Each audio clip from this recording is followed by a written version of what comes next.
মৃত্যু থেকে শিক্ষা নেন, জানাজার নামাজ থেকে শিক্ষা নিয়ে নেন। এজন্য নবীজি জানাজা নামাজে সাহাবায়ে কেরাম যখন আসতেন, নবীজি ডাক দিয়া বলতেন, সল্লু ক্বাবলা আন তুসাল্লা আলাইক, নামাজ পড়ো, নামাজ পড়ো, একদিন তোমার উপরে নামাজ দাঁড়ায় যাবে, একদিন তোমার উপরে জানাজার নামাজ দাঁড়ায় যাবে। ওই নামাজের পূর্বে নামাজ পড়ো। জীবনের সব নামাজ ইমামের পিছনে দাঁড়াইছেন, একদিন আপনারে সামনে শোয়া দিবে। ওই দিনটা আসার আগে এখনই নামাজি হয়ে যান। কবরটাকে যিনি নামাজের আলো দিয়া আলোকিত বানায় দিবেন তিনি কে? নবী ইব্রাহিম আলাইহিস সালাম আগুনের সামনে পরীক্ষা দিলেন। পুরো সাম্রাজ্য নবী ইব্রাহিম আলাইহিস সালামের বিরুদ্ধে। আগুনের সামনে তিনি পরীক্ষা দিলেন। আল্লাহ পাক আগুনকে ডাক দিয়ে অর্ডার করলেন, কুলনা ইয়া নারু কুনি বারদাও ওয়া সালামান আলা ইব্রাহিম।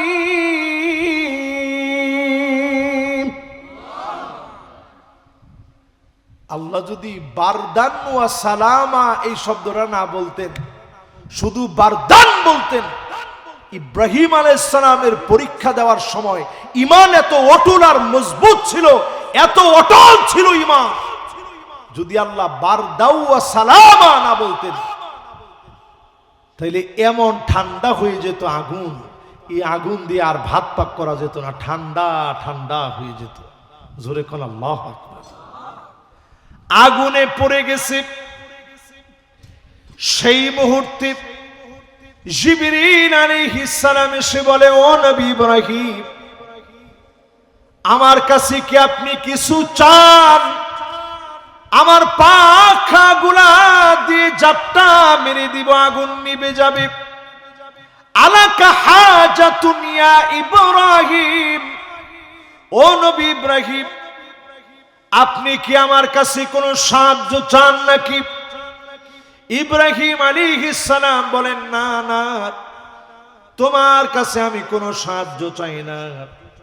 আমি আগুনে পড়েছি, আমার মালিক তো আমারে দেখে।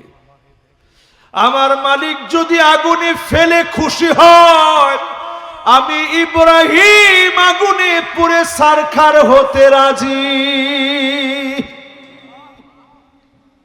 আল্লাহর মায়া লেগে গেছে। ইব্রাহিম আলাইহিস সালাম পাশ। ৮৬ বছর পরে সন্তান হইছে। আল্লাহ অর্ডার করছে, যাও সন্তানরে রেখে চলে আসো। আল্লাহ কই রাখমু? কই মরুভূমির মধ্যে রেখে চলে আসবা। ইব্রাহিম আলাইহিস সালাম যখন রেখে চলে আসতেছে, হাজারা আলাইহিস সালাম পিছন থেকে ডাক ডাক দিয়ে বলতেছে, স্বামী গো, কই রেখে যাইতেছেন? আমি কি আপনাদের মনে কোনো কষ্ট দিছি? আর এখনকার বেডিরা যদি হইতো কি করত? একটু চিন্তা করেন কি করত। অনেকে একটা শখ আইকা ফেলাইছে যে হুজুর পিছন দিক দিয়ে আইসা গলা টিপে তো মেরে ফেলতো এই জায়গা। ইব্রাহিম আলাইহিস সালামের স্ত্রী কেমন ছিল? হাজারা আলাইহিস সালাম সাধারণ আল্লাহর একজন বান্দি ছিলেন, কিন্তু কত দামি বান্দি ছিলেন চিন্তা করেন। জিজ্ঞাসা করে, স্বামী আমার উপরে কি কষ্ট পাইছেন? আমি কি কোনো দুঃখ দিয়ে ফেলছি? ইব্রাহিম আলাইহিস সালাম কোনো কথা বলে না। এবার স্ত্রী বলে, স্বামী গো, আল্লাহু আমারাকা ইয়া ইব্রাহিম, ও নবী ইব্রাহিম, আল্লাহ কি আপনাকে আমাকে রেখে যেতে বলছে? ইব্রাহিম আলাইহিস সালাম বলেন, নাআম আল্লাহু আমারানি, আমার আল্লাহ রে রাখতে বলছে, এই জন্য রাইখা চলে যেতেছে। ঠিক যখন চলে আসতেছেন ইব্রাহিম আলাইহিস সালাম, স্ত্রী একটা কথা শোনায় দিছে, স্বামী শোনেন, ইদান লা ইউদাইউনি আল্লাহ, আল্লাহ যদি এই বিপদে আমাদেরকে খোলা মরুভূমির ভিতরে রেখে যেতে বলে, দুনিয়ার স্বামী তার স্ত্রীরে ভুলে যেতে পারে, স্ত্রী হয়ে স্বামীরে ভুলে যেতে পারে, মা হয়ে সন্তানরে ভুলে যেতে পারে, সন্তান হয়ে মা বাপকে ভুলে যেতে পারে। কিন্তু স্বামী গো, মনে রাখো আমার আল্লাহ তো এমন খোলা মরু প্রান্তে তার একজন বান্দি একা একা থাকবে, দুনিয়ার সবাই ভুলে গেল, আমার আল্লাহ ভুলে যাবে না। এই কথাটা ইব্রাহিম আলাইহিস সালামের কানের মধ্যে শোনাই দিস।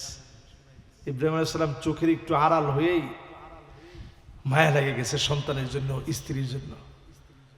আল্লাহর কাছে তৎক্ষণাৎ কৃতজ্ঞতার ভাষায় বলতিস, রব্বানা, ও আমার আয় রব, ইন্নী আসকানতু মিন যুররিয়্যাতি বিওয়াদিন গায়রি যী যারইন ইনদা বাইতিকাল মুহাররম রব্বানা লিয়ুকিমুস সালাহ।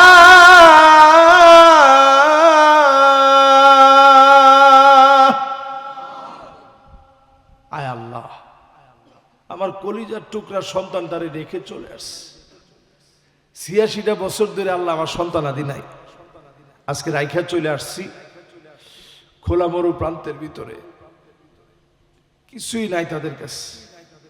আল্লাহ, আপনি আমার স্ত্রী আমার সন্তানদেরকে দিয়া এই ভূমির ভিতরে নামাজকে কায়েম করে দিয়ে, জোরে কোন আল্লাহু আকবার।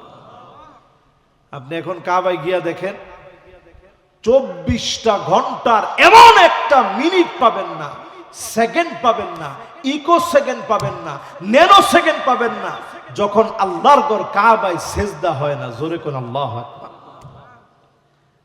আর ওই কাবার দিকে ফিরে আমরা নামাজের জন্য মুয়াজ্জিন প্রত্যেক দিন আপনাদের এলাকায় এলাকায় আজান দিচ্ছে, ডাকতেছে, নামাজ হচ্ছে, সবাই কাবার দিকে ফিরে নামাজ পড়তেছে। বাংলাদেশে যখন ফজর পড়তেছেন, আমেরিকায় ওই সময় রাত হয়ে গেছে। না না, আমেরিকায় তখন এখানে ফজর পড়তেছেন মানে ৫টায়, আমেরিকায় তখন এখানে সকাল ৫টা, তো ওইখানে তখন একেবারে মানে ওইখানে সন্ধ্যা টন্ধার কাছাকাছি। চিন্তা করতে পারেন, এই যে দুনিয়ার ভিতরে এক এক জায়গায় এক এক অবস্থায় সবাই আল্লাহ ডাকতেছে। প্রিয় ভাইরা আমার, বন্ধুরা আমার, ২ নাম্বার ইব্রাহিম আলাইহিস সালাম দোয়া করলেন, আয় আল্লাহ, আমার এই পরিবারের প্রতি তুমি মানুষের মহব্বত তৈরি করে দিও। আমরা ইব্রাহিম আলাইহিস সালামের পরে হাজার হাজার হাজার বছর পরে আমরা আসছি,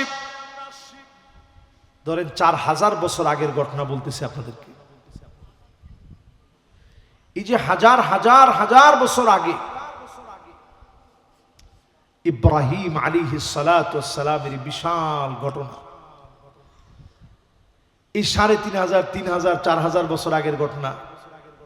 এখনো যখন আমরা দরুদ শরীফ পড়ি, আল্লাহুম্মা সাল্লি আলা মুহাম্মাদ ওয়া আলা আলি মুহাম্মাদ কামা সাল্লাইতা আলা ইব্রাহিম ওয়া আলা আলি ইব্রাহিম ইন্নাকা হামিদুম মাজিদ। আল্লাহুম্মা বারিক আলা মুহাম্মাদ وعلى آل محمد كما باركت على إبراهيم وعلى آل إبراهيم إنك حميد مجيد। নবীজির নাম 2 বার আসছে প্রথম অংশে, ইব্রাহিম আলাইহিস সালামের নামও 2 বার আসছে, হামিদুন মাজিদুন আল্লাহর নামও 2 বার আসছে। দ্বিতীয় অংশের ভিতরে আমার নবীর নাম 2 বার, ইব্রাহিম আলাইহিস সালামের নাম 2 বার। আল্লাহর নামও 2 বার, পুরা দরুদের ভিতরে আল্লাহর নাম 4 বার, নবীজির নাম 4 বার, ইব্রাহিম আলাইহিস সালামের নামও 4 বার। আল্লাহু আকবার। ছোট্ট ইসমাইল যখন ক্ষুধার জন্য ছটফট করতেছে, মা হাজার আলাইহিস সালাম পানি পানি বলে দৌড়াইতেছে। যেই সাফা মারওয়াতে এখনো হাজী সাহেবরা গেলেই ওমরা করার জন্য তাওয়াফ করার পরেই সাফা মারওয়াতে সাঈ করা লাগবে, সাফা মারওয়াতে সাঈ করবে, ওই জায়গায় পানি পানি বলে যখন দৌড়াচ্ছিল, দৌড়াইতে দৌড়াইতে দৌড়াইতে দৌড়াইতে আল্লাহর বড় মায়া লেগে গেছে। ইসমাইল আলাইহিস সালামের পা থেকে পানি উঠতেছে, পায়ের নিচ থেকে। মা তখন উনার ভাষায় হাজারা আলাইহিস সালাম, তিনি বলছে জম জম, মানে পানি তুই থাম, যাইস না, তুই চলে গেলে আমরা কেমনে থাকবো। এমন পানি দিছে, বর্তমান বিজ্ঞান গবেষণা করে দেখে খাদ্যের উপাদান মানুষ যেভাবে আমিষ খেলে, শর্করা খেলে, ভিটামিন খেলে, প্রোটিন খেলে হেলদি লাইফ লিড করতে পারে, শারীরিক সক্ষমতা পায়, শরীরটা চলার শক্তি অর্জন করে, এই পানির ভিতরে আল্লাহ পাক খাদ্যের উপাদানগুলো দিয়ে দিয়েছে। ছোট মানুষ খেয়ে বাঁচবে। এই পানি যখন দেখছে, পাশ দিয়ে যাচ্ছিল একটা গোত্র, নাম জারহুম গোত্র। যেই গোত্রটা ছিল তৎকালীন আরবের সবচেয়ে শুদ্ধ আরবি ভাষাভাষী, যারা সবচেয়ে সুন্দর আরবি বলতো, এই লোকগুলারে দিয়া ছোটবেলাতেই আল্লাহ রাব্বুল আলামিন ইসমাইল আলাইহিস সালামকে আরবি ভাষা শেখানোর জন্য এখানে আনছে। কারণ এই বংশ থেকে আসবে আমার নবী, নবীকুলের সম্রাট, পেয়ারা হাবিব মুহাম্মদ সাল্লাল্লাহু আলাইহি ওয়াসাল্লাম। জোরে কোন আল্লাহু আকবার। এই জন্য আমার ভাইয়েরা, পরীক্ষা যত বড় হবে, নবী আম্বিয়া আলাইহিস সালামের পরীক্ষা বড় হয়েছে, যত নেককার হবেন পরীক্ষা বাড়বে। এই পরীক্ষাগুলা সময় বুঝে নেবেন, অচিরেই যিনি বড় নিয়ামত দিবেন তিনি কে। আর বাকি আছে 3টার বেশি লম্বা করব না। 7 নম্বরে প্রিয় ভাইয়েরা, একজন আলেমে দিন উঠছেন, বাপজান একটু বসলে আমরা, এই যে এখনই ছুটি দিয়ে দিব ইনশাআল্লাহ, উনি একটু টানা দিতেছে, বসে পড়বে ইনশাআল্লাহ। কোন ইনশাআল্লাহ, জোরে কোন ইনশাআল্লাহ। এবার 7 নম্বরে প্রিয় ভাইয়েরা আমার, বন্ধুরা আমার, যারা বসছেন, আজকে থেকে মনের ভিতরে নিয়ে নেন, আপনার আমার দুনিয়ার জীবনের পরীক্ষা বড় ছোট পরীক্ষা, সবচেয়ে বড় পরীক্ষা হবে কবরের জীবনের পরীক্ষা। ঠিক নেই না? কেউ তো ঠিক কইলেন না, ঠিক নেই? হুজুর কবরের কি এর পরীক্ষা? হুজুর আমরা কবরের এনে হাঁটি, কই টের পাই না। আপনি মানুষ দেখে শুনতে পান না, কবরের ভিতরে যে আযাব হয়, অনেক সময় দেখবেন গরু বেঁধে রাখছেন, দড়ি ছিঁড়া চলে গেছে, হয় না? হয় না? হয় না? এরকম ছাগল বাইধা রাখছেন, ছাগল লাফাইতেছে। ফায়াদরিবুহু দারবাতাম বিল হাদিদ, লোহার হাতুড়ি দিয়ে কবরের ভিতরে পিটাবে। ফায়াসিহু সাইহাতান, ব্যক্তি এত জোরে চিৎকার করবে, তার চিৎকার কুল কায়নাত শুনবে। 2টা সৃষ্টি শুনে না, একটার নাম হচ্ছে মানুষ আর আরেকটার নাম হলো জিন। মানুষ আর জিন শুনে না, সবাই শুনে। এজন্য কবরের পরীক্ষার জন্য প্রস্তুত হবেন। যেই পরীক্ষার প্রশ্নগুলো আল্লাহ পাক আগেই ফাঁস করে দিলেন, তার মানে হলো উত্তর দেওয়াটা বড় কঠিন হবে। ঠিক নেই? ওই যে পরীক্ষার প্রশ্ন সহজ, তাইলে খাতা দেখা, আরে কঠিন খাতা দেখা। এই পরীক্ষার প্রশ্ন আগে ফাঁস হয়ে গেছে, তাহলে কেমন কঠিন হবে প্রশ্ন চিন্তা করে। এই পরীক্ষার রেজাল্ট বড় কঠিন হবে। কবর সেদিন কাউরে চিনবে না। নবীজির প্রিয় সাহাবী নাম মুআয বিন জাবাল, ইসলাম গ্রহণ করছেন 30 বছর বয়সে, ইন্তেকাল করেছেন 36 বছর বয়সে। তার মানে ইন্তেকাল করার আগে ইসলাম গ্রহণ করার পর থেকে সময় পেয়েছেন কয় বছর? আপনার আমার ইসলামের বয়স কত বছর হয়েছে একটু হিসাব মিলান। উনি মাত্র 6 বছর পাইছেন। যেই দিন মুআজ বিন জাবাল দুনিয়া থেকে চলে গেলেন, নবীজি আসমানের দিকে তাকালেন, তাকায় দেখেন আল্লাহ পাক 7টা আসমানের দ্বার খুলে দিয়েছেন। অজর ধারায় রহমত গুলা বর্ষিত হয়ে যাচ্ছে। নবীজি একটু অবাক হয়ে গেলেন, কি হয়েছে? এরপরে নবীজি দেখলেন আরশে আজিমের ভিতরে একটা ধাক্কা লেগে গেছে। মুআজ বিন জাবালের ইন্তেকালের জন্য আরশে আজিমের মধ্যে নড়াচড়া খেয়ে গেছে। নবীজি এমন ভাবে দ্রুততার সহিত নবীজি যাচ্ছেন, এমন দ্রুত বেগে নবীজি হেঁটে হেঁটে যাচ্ছেন। সাহাবায়ে কেরাম নবীজির পিছনে পিছনে হাঁটতেছে। সাহাবায়ে কেরামের জুতার ফিতা ছিঁড়ে যাচ্ছে। ডেকে বলতেছেন, ওগো নবীজি, এত তাড়াহুড়া করে কোথায় যান? নবীজি বলেন, আমার সাদ মারা গেছে। আমার মনে হচ্ছে আল্লাহ পাক ফেরেশতা নাজিল করে দিয়ে আমার মুআজ বিন জাবালকে, আমার সাদ বিন মুআজকে আল্লাহ পাক ফেরেশতা নাজিল করে দিয়ে সাদ বিন মুআজকে আল্লাহ রাব্বুল আলামিন গোসল করায়া দিবেন, ফেরেশতারা গোসল করায়া দিবে। এজন্য আমি নবী তাড়াতাড়ি যাচ্ছি আমার সাহাবীকে আমার নিজের 2টা হাত দিয়ে আমি নবী গোসল করায়া দিব। নবীজি গিয়ে হাজির হয়েছে। হাজির হয়ে নবীজি নিজে গোসল দিছেন। এবার নবীজি আমার এত আস্তে আস্তে আস্তে আস্তে যাইতেছেন। সাহাবায়ে কেরাম প্রশ্ন করে, ওগো নবীজি, এখন এত আস্তে আস্তে যাচ্ছেন কেন? নবীজি বলেন, আমি যা দেখি তোমরা তা দেখো না।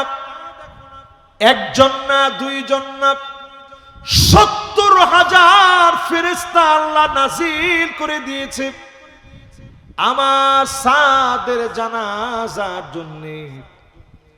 নবীজি নিজে জানাজা পড়ায়া নবীজি নিজে কবরের মধ্যে রাখলেন। কবরের ভিতরে নবীজি রেখে সাদ বিন মুআজের লাশ রেখে কি মনে করে, বাপ যেমন সন্তানকে কবরে রেখে বারবার ফিরে ফিরে কবরের দিকে তাকায়, আমার নবীও বারবার ফিরে ফিরে কবরটার দিকে তাকাচ্ছে। কি মনে করে আমার নবীজির 2টা চোখ মুবারক থেকে জর্জর করে গড়ায় গড়ায় পানি পড়ে। নবীজির সাহাবায়ে কেরাম বলে, ওগো নবীজি, কেন আপনি কাঁদতেছেন? এরপরে নবীজি মুস্কে একটা হাসি দিলেন। আল্লাহর নবী বলেন, আমার সাদের কবরের মাটিটা দেখতেছিলাম চেপে যাচ্ছে। যখন কবরের মাটিগুলা চেপে যাচ্ছিল, আমি নবী কেঁদে ফেললাম। আল্লাহর বড় মায়া লেগে গেছে। সাদের কবরটা আল্লাহ রাব্বুল আলামিন আবার বড় বানায়া দিয়েছে। যারা আমার সামনে বসছেন, কবরের পরীক্ষা বড় পরীক্ষা। এই জন্য শিক্ষা নেন, এই কবরে ঘুমাইতেই হবে, পরীক্ষা দেওয়া লাগবে। এবার 8 নাম্বার, না কয় নাম্বার?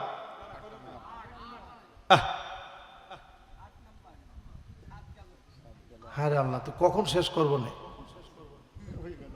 এত মাশাআল্লাহ 8 নম্বরে প্রিয় ভাইরা আমার, যতজন আমার সামনে বসছেন, অভিযোগ যদি করা লাগে শুধুমাত্র আল্লাহর কাছে অভিযোগ করবেন। মাল্লাম ইয়াশকু ইনদাল্লাহ, যেই লোকটা আল্লাহর কাছে অভিযোগ করতে পারে না, ইয়াশকাব ইয়াশকাব ওই লোকটা অভিযোগ করে ইলা গায়রিহি এমন লোকের কাছে মাল্লা ইয়ারহামুহু যে তারে কিচ্ছু দিতে পারে না, রহম করতে পারে না। এজন্য যখনই কোনো অভিযোগ মনে আসবে যার কাছে সরাসরি বলবেন তিনি কে। আচ্ছা আল্লাহ যদি এরকম কর, আল্লাহ তুমি দিবা না কি লিগা দেওই আমারে, গুনাহ হবে? আরে কথা কেন গুনাহ হবে? আল্লাহ তুমি দিবা না কে, আল্লাহ তুমি দেও। আল্লাহ তোমার কি কোনো অভাব আছে? আল্লাহ তোমার ভান্ডারে কোনো অভাব নাই। আল্লাহ আমার কাছে তো কিছু নাই, আল্লাহ তুমি দেও। কইলে আল্লাহ কি বেজার হবে? हर हमेशा ओ देने को तैयार हो, हर हमेशा ओ देने को तैयार हो, और जो ना मांगे उससे ओ बेजार हो। দুনিয়ার সব মালিকগুলো একবার দুইবার তিনবার দিবে, তৃতীয়বার গলা ধাক্কা দিয়ে বের করে দিবে। আর আমার আল্লাহ এমন এমন এমন হাজার লক্ষ কোটি বারানা যতবার চাবেন আমার আল্লাহ খুশি হবে, না চাইলে যিনি বেজার হবেন তিনি কে? 8 নাম্বার শেষ। এবার কয় নাম্বার? 9 নাম্বারে প্রিয় ভাইরা আমার, মুমিন কখনো হতাশ হয় না, মুমিন কখনো দুশ্চিন্তায় পড়ে যায় না। মুমিনের একটা আশ্রয়ের জায়গা আছে, সে আশ্রয়ের জায়গা হচ্ছে আমার আল্লাহর জায়গা। আমার আল্লাহ মুমিনের অন্তরের মধ্যে সব সময় থাকে। আপনি যখন বলবেন ইয়াকা না'বুদু ওয়া ইয়াকা নাস্তাঈন,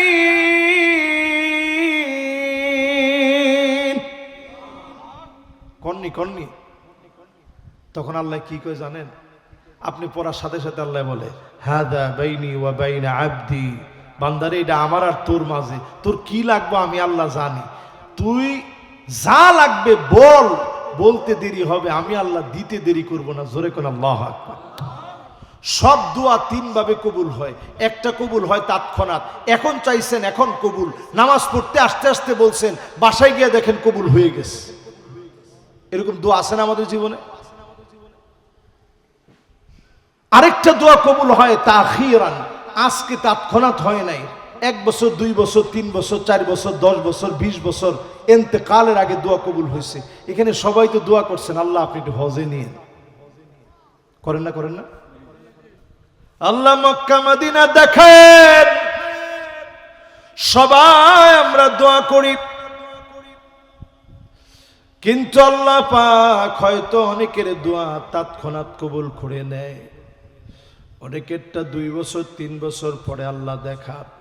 সন্তানাদি হয় না 1 বছর 2 বছর 10 বছর পরে আল্লাহ দেন। সব দোয়াগুলা কবুল হয়, তৎক্ষণাৎ কিছু কবুল হয়, পরে কিছু কবুল হয়, আর কিছু দোয়া জমিনের ভিতরে কবুল হয় নাই, আখিরাতের জন্য আল্লাহ পাক নিয়ামত বানায় রেখে দিয়েছে। সেদিন আল্লাহ দেখায় দিবে গোলাম অনেকবার তুই এই দোয়া টুকুন করেছিলি, আমি আল্লাহ এই দোয়ার বিনিময়ে এত বড় নিয়ামত তোরে দিয়ে দিলাম। শেষ 10 নম্বর। কয় নম্বর? ইদা আর 9 নম্বর মাত্র গেছে 10। দেখছেন আপনার সভাপতি আরেকটু ওয়াজ করাইতে চায়। হ্যাঁ আরেকটু, ওরে আল্লাহ 10-এর পরে আর করতে পারবো না, একটা আয়াতের তাফসীর। মাশাআল্লাহ, ফজর নামাজ পড়তে হবে। মাশাআল্লাহ, লিল্লাহি তাকবীর। কি করতে হবে কর, জোরে কর, কি করতে হবে? এই পুরো মজা দিয়ে ওয়াজ শুনলেন, যাইবার কালে যদি জিজ্ঞাসা করি এশার নামাজটা পড়িয়েছেন? আমি কিন্তু আলহামদুলিল্লাহ খাবার খাইছি, নামাজ পড়েছি, সব করি, ওযু করে এরপরে আবার আইসেছি। সাথে যুবকদেরকে দিয়া দেখলাম মিসওয়াক গাড়ির মধ্যে একটু পুরান হয়ে গেছে, এরকম ডাল আছে আপনাদের এলাকায়? হ্যাঁ মাশাআল্লাহ, নিমের ডাল আপনার বাড়ি থেকে আনিয়েছে। এই যে নিমের ডাল না দিছে তো ভাইটা, ডালটা সুন্দর নিয়ে আসছে মাশাআল্লাহ। এই যে নিমের ডাল আপনাদেরকে দেখাইলাম, কেন দেখাইলাম জানেন? এটা একটা যুদ্ধের হাতিয়ার। তাবুকের যুদ্ধে 1000 কিলোমিটার মুসলমানরা সাহাবাই কেরাম নবীজির সঙ্গে গেছেন। ক্ষুধার যন্ত্রণায় আর পানির পিপাসায় এক একজনের কলিজা ফেটে যাচ্ছে। তো নবীজি বলছেন গাছের ডাল ছিঁড়ো আর মিসওয়াক করো। আরবের লোকেরা দেখবেন নামাজ, কেউ গেছেন উমরায় গেছেন, কেউ মাশাআল্লাহ লিল্লাহে তাকবীর, এই যে উনি বিষয়টা দেখছে, দেখবেন নামাজ শুরু করার আগে এরকম করে না, পকেট থেকে বার করে এই যে একটু, সওয়াব বহুগুণ বেড়ে গেছে নামাজের। জোরে কোন আল্লাহু আকবার। এই মিসওয়াকটা নবীজি করলেন, বললেন যে মিসওয়াকটা করো। তো সাহাবায়ে কেরাম সবাই গাছের ডাল ভাঙলেন আর অমনি জাইতুনের ঢাল ভাঙলেন আর খালি মিসওয়াক করা শুরু করলেন। যেই মিসওয়াকটা সবসময় করবেন, এই 3 আঙ্গুল থাকবে এখানে, দেখেন 3 আঙ্গুল এদিকে, এই আঙ্গুল এদিকে, এই আঙ্গুল এদিকে। মিসওয়াকটা খুব সুন্দর নিয়ম রসুল শিখিয়ে গেছেন। এই দেখছেন, এই 3 আঙ্গুল বাইরে, এই আঙ্গুল এদিকে, এই আঙ্গুল এইভাবে এইভাবে সোজা করে মিসওয়াক করবেন।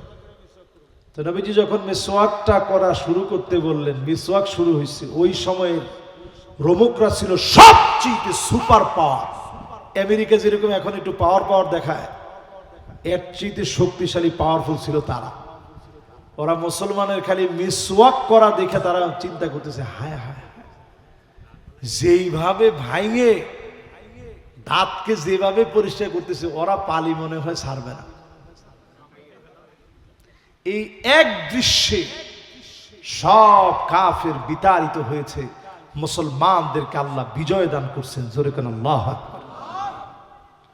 প্রিয় ভাইরা আমার, 10 নম্বরে বলছিলাম ইদা হাজাবাহু আমর ফাসাল্লা। নবীজি যখনই কোনো বিপদে পড়ে যেতেন, মুসিবতে পড়ে যেতেন, দুশ্চিন্তায় পড়ে যেতেন, নবীজি আল্লাহর কাছে নামাজ পড়ে দোয়া করতেন। তাহলে বিপদে পড়ছেন, বাবার কাছে যাইবেন, মাজার কথা কয় না, চুয়াডাঙ্গায় কিছুদিন আগে একটারে মারছে, আমি যদিও তারে পিটায় মারার পক্ষে আমি না, তারে একবারে পিটায় তার এগুলা সব পুরাইয়া দেওয়ার পক্ষে আমি না, তবে আমি ওইটার পক্ষে। এইরকম যারা ইসলামের নাম দিয়ে যারা জালিয়াতি করবে, রাষ্ট্রপক্ষের উচিত ওই নামদারি মুনাফিক গুলাকে টাঙায় ফেলা, ঠিক কিনা বলে? ওই লোকটা মুসলমানের নাম ধরে ওই রকম সাধুর বেশ ধরে বসে থাকতো। ও বেটা না বিটি তাই তো বোঝা যায় না। এরপরে সে হিন্দুদের নাম নিজের আগে নামায় জয় কি শ্রী ট্রি লাগায়, এরপরে আবার কালান্দার নাম দিস, জাহাঙ্গীর কালান্দার। এখন তার বিরুদ্ধে বললে অনেকে বলবে যে এই হুজুরের উস্কানিতেই বা সব ভাঙে ফেলে দিয়েছে। আমি বলতে চাই, এই জাতীয় ভণ্ড যারা আছে এদেরকে চিহ্নিত করেন। এটা ভণ্ডদের জায়গায় বাংলাদেশ না। এই বাংলাদেশের পরতে পরতে অসংখ্য আল্লাহর গোলাম যারা ফাঁসির মঞ্চে গিয়েছে, বাতিলের কাছে ঈমান বিক্রি করে নয়। এদের ত্যাগ তিতিক্ষায় বাংলাদেশটা এখনো টিকে আছে। এত সহজ মনে করেন না। এই জন্য আমার ভাইয়েরা বিপদে পড়ছেন, তৎক্ষণাৎ সিজদা অবনত হন, আল্লাহর কাছে সিজদা দিয়ে কাঁদেন, আল্লাহ আমি বিপদে পড়ে গেছি, আল্লাহ আমি মুসিবতে পড়ে গেছি, আল্লাহ বিপদে আপনি ছাড়া আমার কে সাহায্য করবে? আল্লাহর কাছে মনের অভিযোগগুলা সব ভেঙে ভেঙে ভেঙে ভেঙে বলেন। দেখবেন দিলটা ঠান্ডা হবে, মহাব্বত বৃদ্ধি পাবে, মনের যত না যন্ত্রণা সব দূর হয়ে যাবে। একমাত্র যিনি পেরেশানি দূর করতে পারেন তিনি কে? শেষ 4টা কথা বলে আমার মাহফিল শেষ করতে চাই। মান আরাদা সাহিবাহু ফাল্লাহু ইয়াকফি। যদি আল্লাহরে বন্ধু বানার সবচাইতে বড় বন্ধু আপনার বন্ধু হয়ে গেল। সারা দুনিয়া মিলে যদি শত্রুতা করে, ভয় পাবেন না, যিনি আপনার বন্ধু তিনি কে? ওয়ামান আরাদা মুনিসান ফাল কুরআন ইয়াকফি। 2 নাম্বার কথা আমার ভাইরা, হযরত আলী নসিহত বারবার করতেন, যদি কেউ নিঃসঙ্গতা দূর করতে চাও, একাকিত্ব দূর করতে চাও, মনের যন্ত্রণা যাতনা যদি দূর করতে চাও, ফাল কোরআন ইয়াকফি, কোরআন পড়েন। কোরআন পড়লে যিনি যন্ত্রণা দূর করে দিবেন তিনি কে?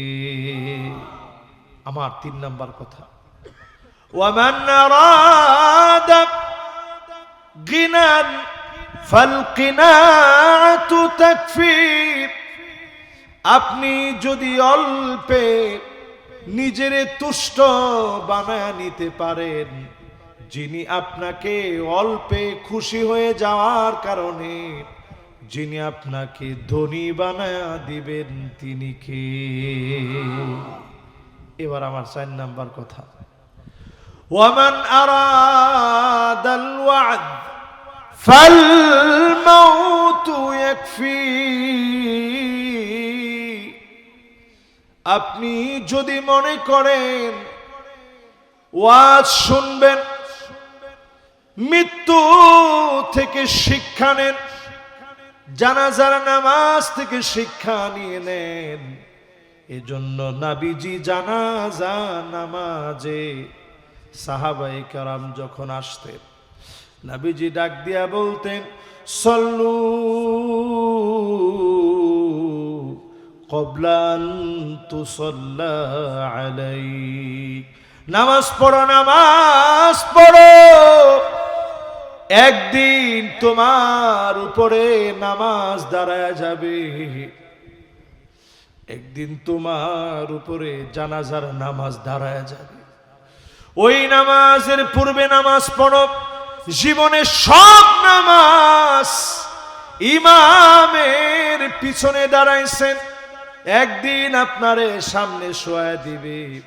ওই দিনটা আসার আগে এখনই নামাজি হয়ে যান। কবরটাকে যিনি নামাজের আলো দিয়া আলোকিত বানায় দিবেন তিনি কে? প্রিয় ভাইরা আমার, হাসান বসরি যখন হযরত ওমর রাদিয়াল্লাহু তাআলা আনহুর হাতে 3টা দোয়া করছেন। কয়টা? 1 নাম্বার দোয়া করলেন, আয় আল্লাহ আপনি দ্বীনের বুঝ দিয়ে দেন, ব্যাখ্যা করার মতো জ্ঞান দেন, মানুষের ভালোবাসা হাসানের জন্য দিয়ে দিয়ে। হাজার হাজার মাইল দূরে তিনি শত শত বছর আগে মারা গেলেন, আজ অবধি তিনি আমাদের হৃদয়ে আছেন। ছোটবেলায় হযরতে ওমর শিশু বাচ্চাকে নিয়ে দোয়া করলেন, তৎক্ষণাৎ যিনি দোয়াটা কবুল করে ফেলেছেন তিনি কে? আজকে আমি পাগড়ি পরাই দিতে গিয়া প্রত্যেক মাদ্রাসার তালিবুল ইলম যাদের পাগড়িগুলা পরাই দিলাম, এদের সবার জন্য এই দোয়াটা করছি, আল্লাহ এদেরকে দ্বীনের বুঝ দিয়ে দিও, আল্লাহ এদেরকে তুমি ইলম দিয়ে দিও, আল্লাহ তুমি এদেরকে ব্যাখ্যা করার তৌফিক দিও, মুফাসসিরে কোরআন বানায় দিও। ওয়া হাব্বিব ইলাইহিন নাস, মানুষের প্রিয় যেন হতে পারে আল্লাহ এমন বানায় দিও। আপনারা মনে করবেন যে হুজুর এটার দরকার কি? মানুষের ভালোবাসা যদি আপনি পেয়ে যান, আপনি বুঝবেন এই ভালোবাসা দুনিয়ার জমিন থেকে তৈরি হয় নাই, আরশে আজিম থেকে আসছে। আল্লাহ যখন ভালোবাসেন জিবরিলকে বলেন, জিবরিল আমি আমার অমুক গোলামকে ভালোবেসে ফেলেছি।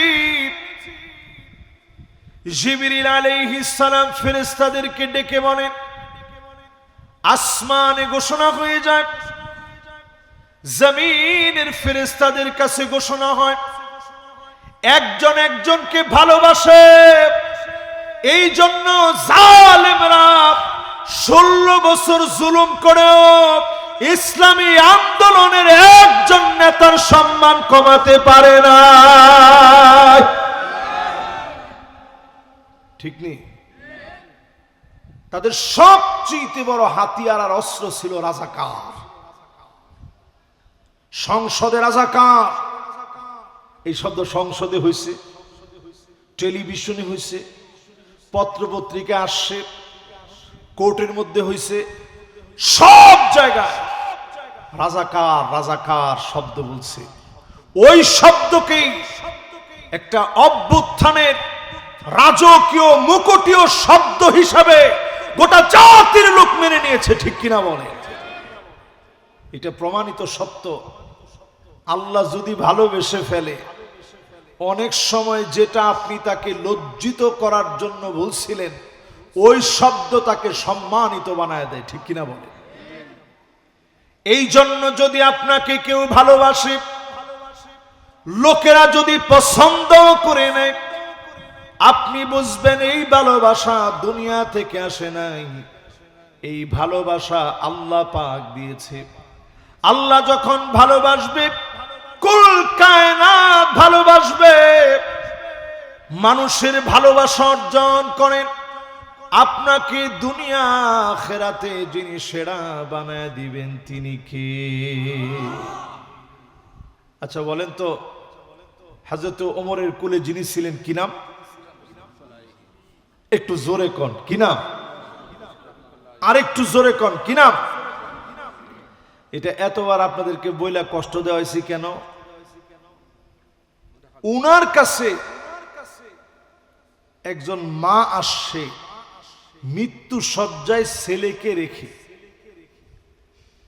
ছেলে মাকে পাঠাইছে, মারে আমি জীবনে 70 বারের অধিক হাসান বাসরির কাছে গিয়ে গিয়ে গিয়ে গিয়ে বারবার বলছে যে হুজুর একটু দোয়া করে দেন, আর গুনাহ করবো না।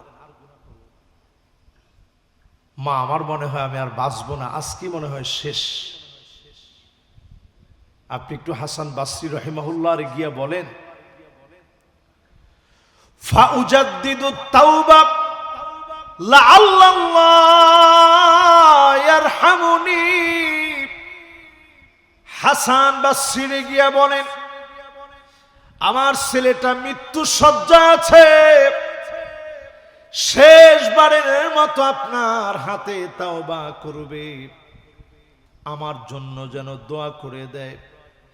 আমার মনে হয় হাসান বাসরি যদি আমার জন্য দোয়া করে দেয়, আমাকে যিনি মাফ করে দিবেন তিনি কে? তওবা জানি কতবার করছে? 70 বারের উপরে। হাসান বাসরির কাছে এবার মা গিয়ে বললেন, আমাদের ইমাম, আমাদের শায়েখ, ইন্না ইবনি সাকারা ফি সাকারাতিল মউত, আমার সন্তানটা মৃত্যু যন্ত্রণায় আছে, সে আমাকে পাঠাইছে আপনি যেন শেষবারের মতো একটু তারে তওবা করায়া দেন। হাসান বাসরি ডাইরেক্ট জবাব দিয়ে দিলেন, ওয়ালা উরিদু আন উজাদ্দিদা তাওবা, ওই লোকেরা আমি বারবার তাওবা করাতে চাই না। সুম্মা তাবা ফায়ারজিউ ইলা যামবি, যেই লোকটা তাওবা করবে আবার গুনার দিকে ফিরে যাবে, এমন লোকেরা আমি তওবা করাই না। যাও তুমি তোমার ছেলের কাছে চলে যাও। মা এসে বললেন, সন্তান রে, হাসান বাসরি তোরে তওবা করাবে না। সেই সময়ে মুমূর্ষ অবস্থায় ছেলেটা আল্লাহরে ডেকে বলে, আল্লাহ, অনেক অনেক গুনাহ করেছি। ফারাদ্দানি আশ-শাইখ, হাসান বসরি আমারে ফিরে দিতে পারে, ওয়ালা তারুদ্দুনি আনতা ইয়া রাব্বাল আলামিন, ও মালিক আল্লাহ, আপনি তো আমারে ফিরে দিবেন না।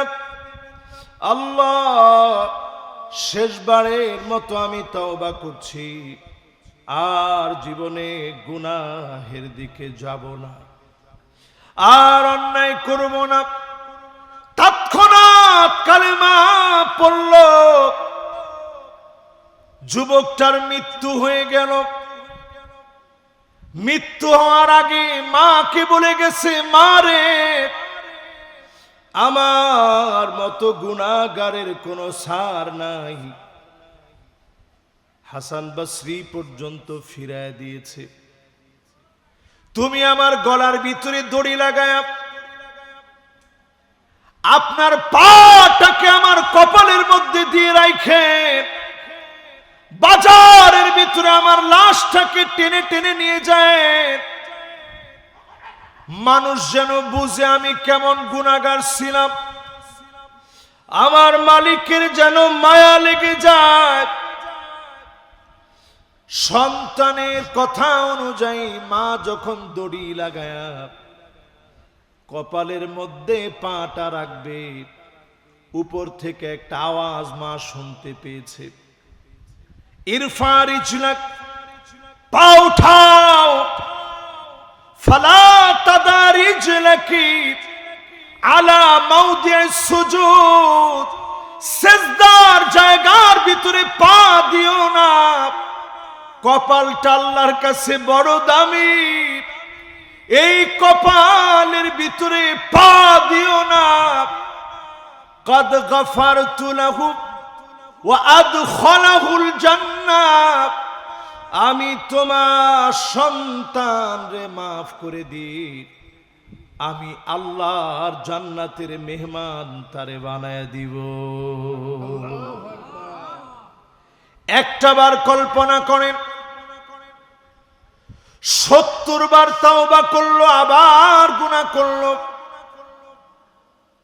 ওই রাত্রিতে হাসান বসরি তিনি স্বপ্ন দেখে, হাসান বসরি, তুমি কেন আমার গোলামকে ফিরায় দিলা? কেন আমার গোলামরে তুমি লজ্জা দিলা? যদি দ্বিতীয়বার তুমি এমন করো, লাউ আযিবান্নাক, অবশ্যই তোমারে আমি শাস্তি দিব। হাসান বসরির ঘুম ভেঙে গেল।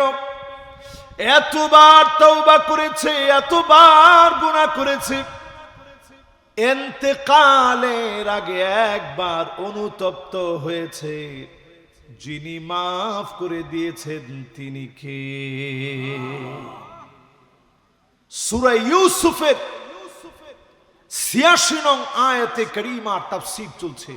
আপনারা আছেন না গেছেন? মাশাআল্লাহ। আর 15-20 মিনিট আছেন না ইনশাআল্লাহ? 12:30 পর্যন্ত। কি বলেন? আপনাদের গড়িতে কত বাজে? এই দুইজন মুরব্বী বসেন। মুরব্বী, মাশাআল্লাহ, এই দুইজনের একজন বসলেও দোয়া করুন দেখি। মাশাআল্লাহ, দেখছেন নিয়ত জানিছে তাই। হুজুর, এখন কাজ কামের সময় ওয়াজ এখন বেশি শুনতে পারবো না। আসলে আপনারা অনেক কষ্ট করে সেখানে বসছেন। এই যে আল্লাহর জন্য এখানে বসছেন, অবশ্যই যিনি মাফ করে দিবেন তিনি কে? যেই আয়াতে কারিমা তেলাওয়াত করতেছিলাম, ক্বালা ইন্নামা আশকু বাসি ওয়া হুজনি ইলাল্লাহ।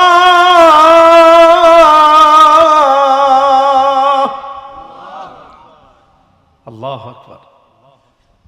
আপনারা যে আল্লাহু আকবার বলছেন, আল্লাহর চাইতে বড় এই পৃথিবীতে কেউ আছে ভাই? চিন্তা করেন। ওয়া আ'লামু মিনাল্লাহি মা লা তা'লামুন।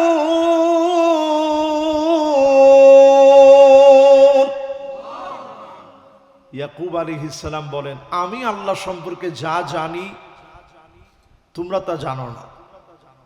যে যত বেশি আল্লাহর কাছের হয় তত বেশি আল্লাহ সম্পর্কে বেশি জানে। জোরে কোন আল্লাহু আকবার। অনেকে দেখবেন সিজদার ভিতরে চলে যায়,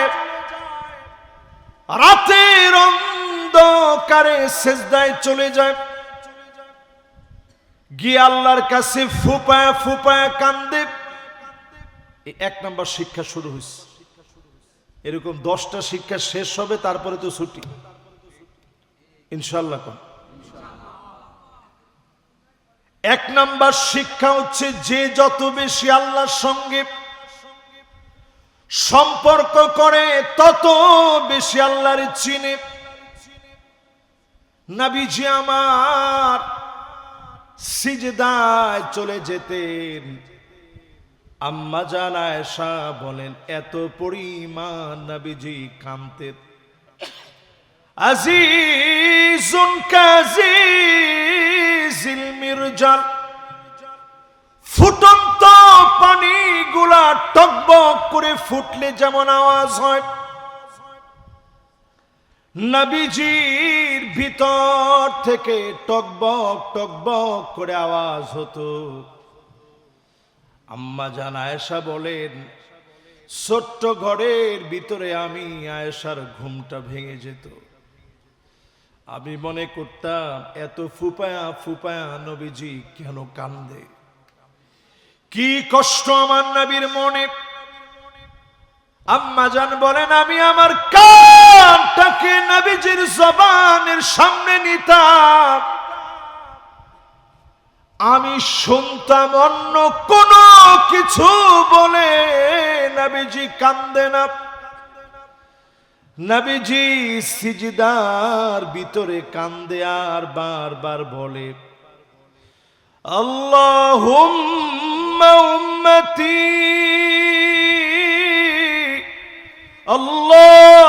আল্লাহুম্মা উম্মতি, ও আল্লাহ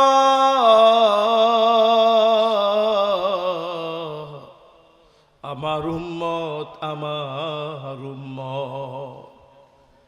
নবীজি আল্লাহকে এত চিনে শুধু উম্মতের জন্য কেঁদেছেন।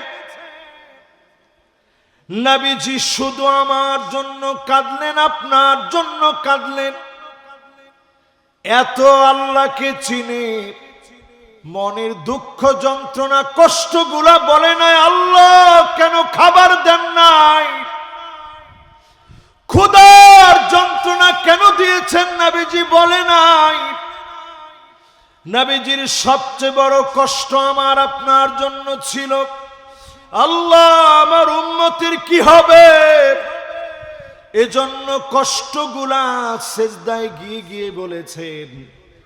আমি আপনিও যদি কষ্টগুলা তাহাজ্জুদের সময় সিজদা দিয়ে বলতে পারি, লিখে রাখেন বিপদ যত বড় হবে এর চাইতে বড় নিয়ামত যিনি দিয়ে দিবেন তিনি কে। এটা হচ্ছে 1 নম্বর শিক্ষা। বাকি আছে আর কয়টা? 2 নম্বর শিক্ষা, প্রিয় ভাইরা আমার, দুনিয়ার এই জীবনে পরীক্ষা আসবে। বলেন, দুনিয়ার জীবনে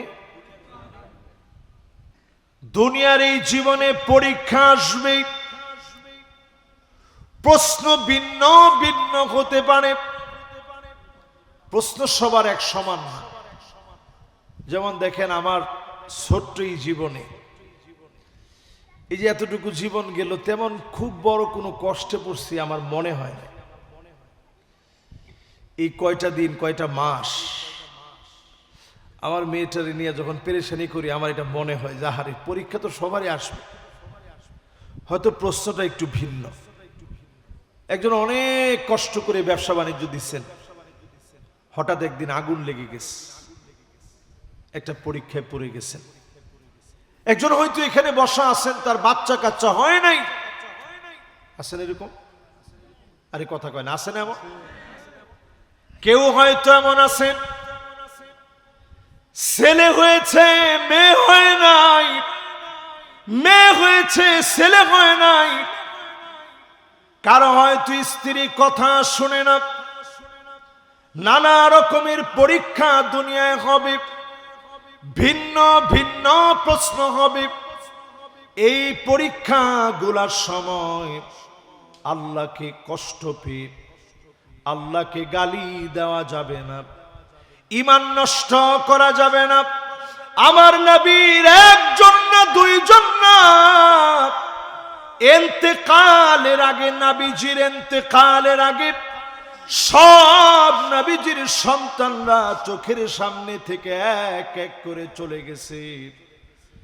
শুধু আম্মা জান খাদিজা রাদিয়াল্লাহু তাআলা আনহার সন্তানাদি হয়েছে, আর মারিয়া কিপ্তিয়া সন্তানাদি হয়েছে। আম্মা জান আয়েশার ঘর থেকে কোনো সন্তান নেই। ছোট পরীক্ষা না বড় পরীক্ষা? আরে কথা কয় না। ও তার কি লিক হয়ে গিয়েছে? ঠিক আছে তো ইনশাআল্লাহ, আল্লাহ ভরসা, ইনশাআল্লাহ আল্লাহ ঠিক করে দিবে ইনশাআল্লাহ। কোন আচ্ছা কোন তো এটা কি ছোট পরীক্ষা না বড় পরীক্ষা? আমার ভাই কইছে ছোট পরীক্ষা। ও এটা তারটা ছোট পরীক্ষা, এটা কোনো পরীক্ষার মধ্যে পরে কর। আমরা কি আরামে আছি। একটু ফিলিস্তিনের দিকে তাকায় দেখেন, ওইখানে কারেন্ট নাই কতদিন ধরে। ছোট একটা বাচ্চা সেদিন ফিলিস্তিনের দেখলাম, দুই হাতে দুইটা 5 লিটার 5 লিটারের বোতল নিয়ে একবার ডান দিকে কাত হয়ে যাচ্ছে, একবার বাম দিকে কাত হয়ে যাচ্ছে। আপনার 5 বছরের বাচ্চা, 6 বছরের বাচ্চা, 7 বছরের বাচ্চা, 8 বছরের বাচ্চা নিতে পারবে? কিন্তু ছোট্ট এই বাচ্চাটা নেওয়ার চেষ্টা করতেছে বাঁচার তাগিদে। এর নাম পরীক্ষা। ইয়াকুব আলাইহিস সালাম পরীক্ষা দিলেন 40 বছর, চক্ষুটা সাদা হয়ে গেছে। এত বড় পরীক্ষা দিলেন, এরপরে তাকায়া দেখে আল্লাহ পাক এই পরীক্ষার মধ্য দিয়ে নবী ইউসুফ আলাইহিস সালামকে, যিনি আজিজে মিসর, মিসরের সিংহাসনে সম্মানিত বানায়া, রাজকীয় মুকুট পরায়া, খাদ্য মন্ত্রীর দায়িত্ব দিয়া যিনি মিশরের চেয়ারে বসায় দিয়েছেন, তিনি কে? প্রিয় ভাইরা আমার, দ্বিতীয় নাম্বার শিক্ষা, পরীক্ষা আসবেই। 16টা বছর এদেশে ইসলামী আন্দোলনের আল্লাহর গোলামেরা বারবার পরীক্ষা দিয়েছে। ঠিক তো বলছে 3-4 জন, আপনারা কি বলেন? না না না, হয় না এরকম, জোরে কোন ঠিক? জেলখানায় গেছেন কখনো? একটু গরমের মধ্যে আপনার কিরাম গরম লাগতেছে, হুজুর অতিষ্ঠ হয়ে যাচ্ছি, এই গরম। একটু জেলখানায় গিয়ে দেখেন গরম কাহাকে বলে। এই পৃথিবীর শ্রেষ্ঠ মুফাসসির আল্লামা দেলোয়ার হোসেন সাইদি রহমতুল্লাহ আলাইহি, তিনি এইরকম বোতল মাথার নিচে দিয়ে ঘুমাইছেন কোনোদিন? একটু ঘুমাই দেখেন একদিন। আমি নিজেই তো সুন্দর একটা তুলার বালিশ না হইলে, শিমুল তুলার বালিশ না হইলে ঘুম আসতে চায় না। কত আরাম প্রিয় আমরা। জীবনের এরকম বৃদ্ধ মানুষ হওয়ার পরেও এরকম বোতল দিয়ে মাঝে মাঝে ঘুমাইস। একটা বারের জন্য জালেমের কাছে বিপদে পড়েও মাথা নত করে নাই। জোরে কোন আল্লাহু আকবার। শেষ দিন পর্যন্ত তাকান, শেষ দিন নামার সময় তিনি একটা মুচকি হাসি দিছেন, দেখছেন না? এবং তিনি মুচকি হাসিটা দিয়ে বলছেন কেমন আছেন, সালাম দিছেন। কেন যেন ওই দিনের হাসিটা দেখার সাথে সাথে আমার মনে হয়েছে, হুজুরের মনে হয় জালেমরা আর বাঁচতে দিবে না। সত্যি তিনি দুনিয়া থেকে জালেমদের রসনলে পড়ে এই দুনিয়া থেকে বিদায় নিলেন। ওনার লাশটা যখন পিরোজপুরে নিয়ে গেছে, আমি একেবারে লাশবাহী গাড়িটার সামনে দাঁড়ায় ছিলাম। এই যে আমি চোখটা বন্ধ করছি, আমার চোখের সামনে ভাসতেছে। তাকায় দেখে আমার বারবার মনে হচ্ছিল যে আল্লাহ, সেই 90-এর দশকে, 80-র দশকে যার কথা শুনতে লক্ষ লক্ষ মানুষ পঙ্গপালের মতো ছুটে আসে, আহারে এই মানুষ এখন শুয়ে আছে। একটা জিনিস তখন আমার বারবার মনে হয়েছে, উনি যখন অ্যাম্বুলেন্সের ভিতরে, ফ্রিজিং অ্যাম্বুলেন্সের ভিতরে লাশ, ওই মুহূর্তেও জালেমরা বারবার বলতেছিল দ্রুত জানাজা পড়েন, কারণ তারা চায় না যে সম্মান আল্লাহ ওনাকে দুনিয়ার জীবনে দিয়েছে, জালেমরা ভয় পেয়ে গেছে যে ওইখান থেকে যদি আন্দোলন শুরু হয়ে যায়। কিন্তু আন্দোলন ওই দিনই শুরু হয়েছে, একটা বছর যেতে দেওয়া হয় নাই। 1 আগস্ট থেকে নিয়ে আরেক আগস্ট আসার আগেই আল্লাহ টেনে হিচড়ে জালেমদেরকে নামায়া দিয়েছে। সুতরাং বোঝা যায়,